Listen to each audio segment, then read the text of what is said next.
C'est un honneur pour moi d'introduire au ministère des Sports aujourd'hui la première finale nationale de concours d'éloquence des centres de formation de clubs de football professionnel. Avons-nous donc si peur de l'œuvre que malgré leur création, malgré leurs méthodes, malgré leurs œuvres, nous leur fermerions les portes? Je rejette cette réalité. Ce concours d'éloquence fait partie d'un programme d'action civique et culturelle. Et tous ces jeunes, il faut les former à être des citoyens à part entière. Aujourd'hui, tous les clubs professionnels se sont accaparés finalement de ce programme d'ouverture civique et culturelle. J'ai observé vos regards. Et il me semble que certains d'entre vous pourraient être tentés par le mensonge pour ne pas me faire remporter cette finale. Parler de sport, le raconter, c'est quelque chose d'important. Notre bande passante médiatique sportive en France ne se concentre malheureusement que sur des résultats. It's a disgrace. It's a fucking disgrace. Le football est humain, l'erreur est humaine et la technique n'est pas sans défaillance. Oui, la France est riche de sa diversité. Oui, l'honneur de la politique, c'est d'abord d'agir pour l'égalité des chances. C'est de permettre à chacun, à chaque jeune, d'avoir sa chance. Faut-il souffrir en étant innocent? Ou se défendre en étant coupable? L'obéissance aveugle en l'autorité est le plus grand ennemi de la vérité.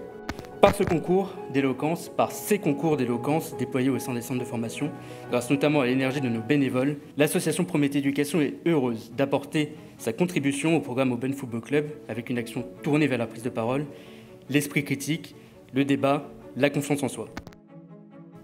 J'ai une terrible nouvelle à vous annoncer. On va tous mourir. Mais retenez vos larmes, je suis ici, devant vous aujourd'hui, pour vous exposer quelques-uns de mes arguments, pour triompher de la mort. Parce que moi, la mort, je suis contre.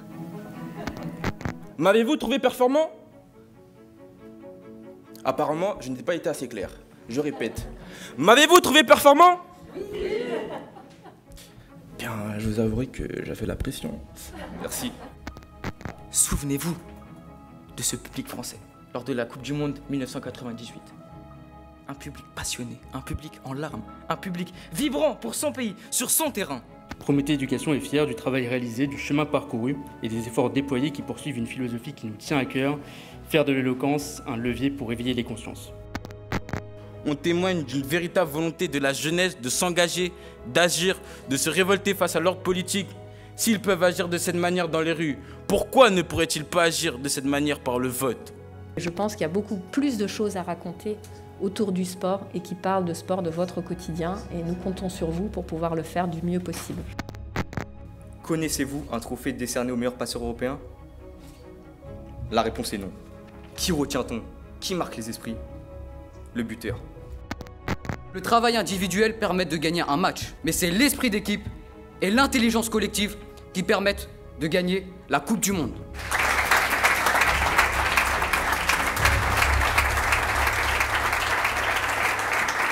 Le troisième prix du concours d'éloquence est attribué à Kélian Amidou de l'Olympique de Marseille.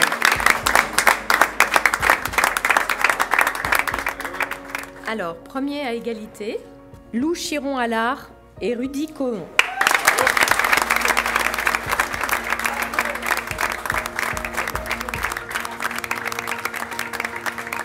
On doit vous le dire, le jeu a été scotché par vos performances.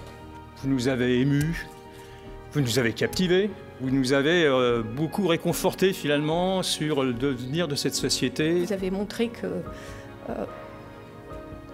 vous allez pouvoir être des gens bien. Merci. Ce troisième prix du concours d'éloquence, pour moi c'est juste waouh. Oh bah, je suis fière parce que je m'y attendais absolument pas. Ça me donne un peu confiance en moi pour ce que je veux faire plus tard et aussi de me dire que ce que j'ai aimé faire, ça a été récompensé, c'est très plaisant. J'ai été capable de m'exprimer devant plusieurs personnes. C'est un gros effort pour moi que j'ai su faire. Surtout de ne pas se sous-estimer.